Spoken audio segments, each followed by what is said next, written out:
Bien, gracias, presidente.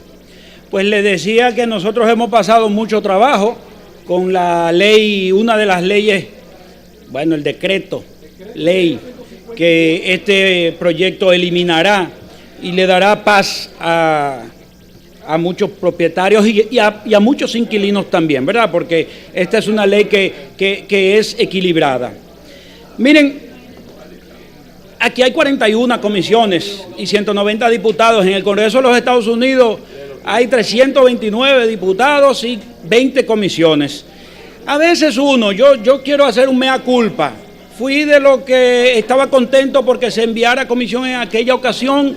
Fui en una oportunidad, pero en ese momento solo se estaba escuchando a comparecientes del Banco Agrícola y allí no se discutió. Luego, por los mismos compromisos legislativos, no pude ir, pero hay unas cuantas cositas que creo que se pueden arreglar.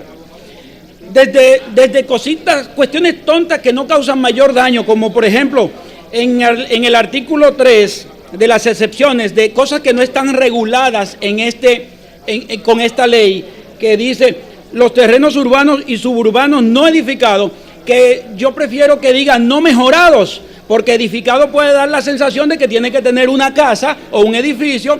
Cuando alguien agarra un solar en plena ciudad, lo pavimenta y se lo alquila a una persona que tiene un dealer. Entonces no hay una edificación propiamente dicha, pero sí hay una mejora. Entonces, desde cositas como esa, hasta como por ejemplo en el mismo artículo, agregar una disposición del artículo 1712 del Código Civil, el Código Civil que habla de la locación de bienes, que en materia rural se llama arrendamiento, en materia de urbana se llama alquileres, dice expresamente que los bienes del Estado y de las instituciones del Estado están excluidos de esas disposiciones. Por tanto, es prudente aquí poner un párrafo más en ese mismo artículo en donde dice que también están excluidos de las disposiciones de esta ley los bienes del Estado. En el artículo 10, cuando se especifica que si el contrato se hace en moneda extranjera, debe especificar que la opción que tiene el inquilino de pagar en el equivalente de la moneda nacional, siempre hay dos tasas. Debe ser la tasa cambiaria que el Banco Central fija para la venta. ¿Por qué? Porque el propietario tendrá que comprar la moneda en la cual hizo el contrato con lo que el inquilino le dé. No es lo mismo la tasa para la venta que la tasa para la compra. Plazo del alquiler. Plazo del alquiler y la prórroga. El diputado Amado hace una observación, me imagino que él lo va a reforzar. Un contrato con fiador solidario no puede ser reconducido automáticamente, prorrogado dice aquí,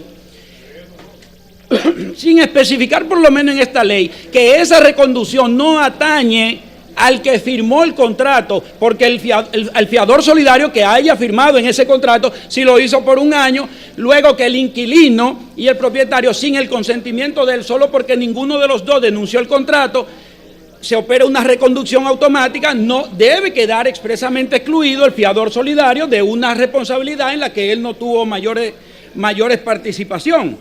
Ese es otro punto. Otro punto. ¿Cómo se resuelve el contrato de alquiler? ¿Cómo termina? Aquí faltó la base de la terminación de todo contrato, la voluntad de las partes. Faltó allí. Esas son de las cosas que la conversé con el presidente de la comisión y él está de acuerdo. Hay unas enumeraciones, la pérdida del inmueble, la falta del arrendador o del inquilino, pero hay falta la voluntad de las partes, que es lo principal. Artículo 15. Terminación del contrato por el propietario. Aquí hay un punto que hay que analizarlo con cuidado. En la parte infin en la última oración de ese artículo, de la parte capital, dice: el propietario no podrá rescindir el contrato antes del término acordado con el inquilino, salvo que este último haya incurrido en la violación a la ley penal dentro del inmueble. Yo sé cuál es el espíritu. Yo sé cuál es el espíritu de este artículo, y es que el inmueble no se utilice para fines criminales. Pero así como está, no es suficiente. Al contrario, daña derechos de los inquilinos. Porque si usted es inquilino y usted comete un delito que está establecido en el Código Penal, envenenamiento, y usted le envenena el gato al vecino, usted cometió una violación a la ley penal, ¿verdad? Pero por eso el propietario no le tiene que pedir a usted que le desocupe el inmueble.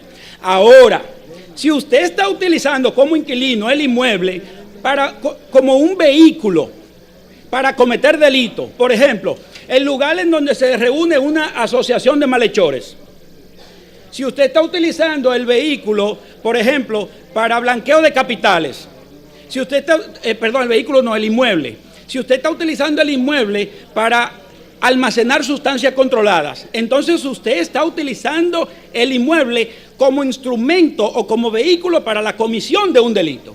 En ese caso, sí se justifica que el propietario diga, no, yo no quiero que mi inmueble esté inmiscuido en ese tipo de ilícitos penales. Pero si usted le hace una injuria al presidente de la República, eso es un delito establecido en el Código Penal. Entonces tiene usted derecho, tiene el propietario de su inmueble derecho a sacarlo porque usted injurió al presidente de la República. Yo pienso que ese punto ahí menoscaba derechos. Artículo 16 del informe, la transmisión hereditaria. Estoy motivando un chin, presidente, a los dos presidentes les aclaro, porque no estaré la semana que viene. Y le voy a dejar al diputado Amado mis observaciones, ¿verdad? Para ver si pueden prosperar. Transmisión hereditaria. Aquí hay un punto. Dice que heredarán el derecho de arrendamiento, el derecho de alquiler, los herederos del inquilino y del propietario. Con el tema del inquilino hay una cuestión. Sabemos que las herencias son a veces hasta irregulares.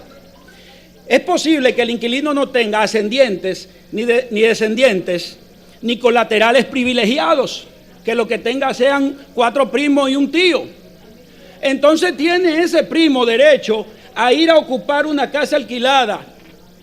Yo lo veo traído por los pelos, lo veo un exceso, porque un primo puede heredar perfectamente. Entonces, no todo el que tiene vocación hereditaria tendrá derecho a heredar también ese derecho de alquiler que tenía el inquilino. Sin embargo, el espíritu de este artículo es el siguiente, y dice, fíjense que dice, transmisión hereditaria, y más para abajo dice en el otro artículo, muerte del inquilino.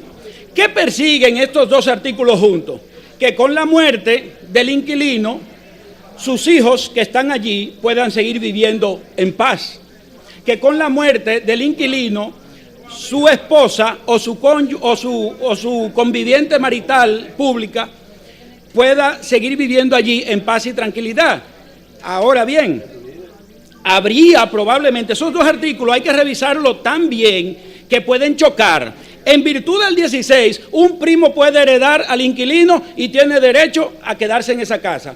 En virtud del 17, la esposa que no es heredera, oigan bien, la esposa no es heredera, recuerden, la esposa es una heredera irregular, dice el Código Civil.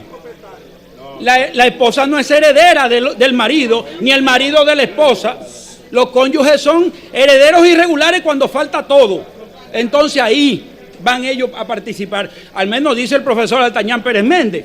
Entonces, repito, para que vean la gravedad, por el 16, un primo tiene derecho ahí a reclamar la herencia de ese contrato de alquiler. Honorable, se le agotó el tiempo. Como usted va a dar sus observaciones escritas, que yo estoy seguro que las tiene escritas. Sí. Una última cosa sí. Y termino, presidente, con su permiso. Sí. Ok. Ahora, hay un punto que me preocupa. Ahí hay una penalidad de 20% para el propietario que no deposite a tiempo el depósito del alquiler en el Banco Agrícola.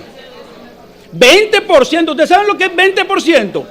Ni lo que el Banco Agrícola me presta a mí, y si yo falto en pagarle, me cobran una penalidad de 20%. Y ese dinero no es del Banco Agrícola, ese dinero es del inquilino. Pero peor, no solo dice que un 20%, dice además que ese 20% pasará a formar parte del capital del Banco Agrícola. Hoy, ¿por qué no a engrosar el depósito del inquilino? El Banco Agrícola reportó en el 2014 33.000 millones de pesos, 33.000 millones de pesos ya hoy, presidente, 33.000 millones de pesos en préstamos.